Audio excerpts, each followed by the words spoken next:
It was the transition from blowing glass to cast glass was actually very slow.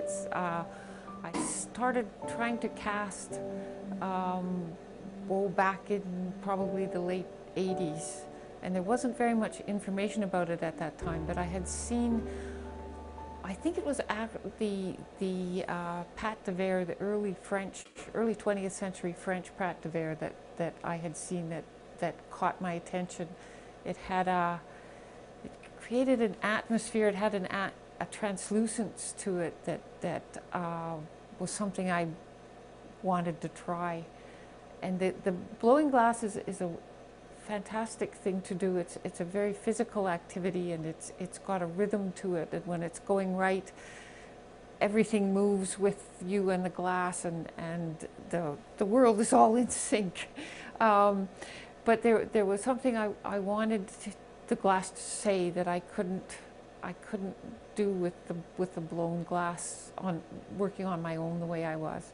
So I started to work trying to figure out the technical aspects of casting, which took a very long time, because at that time there wasn't much information available on kiln cast glass. So I was looking at work that had been made 50, 60 years before that, and eventually found that there was people working with pâte de verre, and even people beginning to do kiln casting in the way I now do it. But everybody was working on developing how to do it and how to develop some kind of flexibility so that you could make the things you wanted to do with that medium. And that's still going on. There's still conferences, and there's still no right way to do things.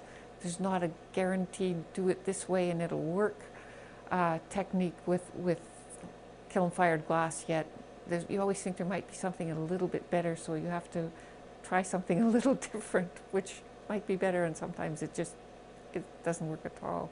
I actually think of the pieces developing from the material as much as anything. The influence there's a lot of influence from what is around me, and the objects or subjects of the piece are often things that land at the door and will start an idea that then I have to go out and find pieces to add to.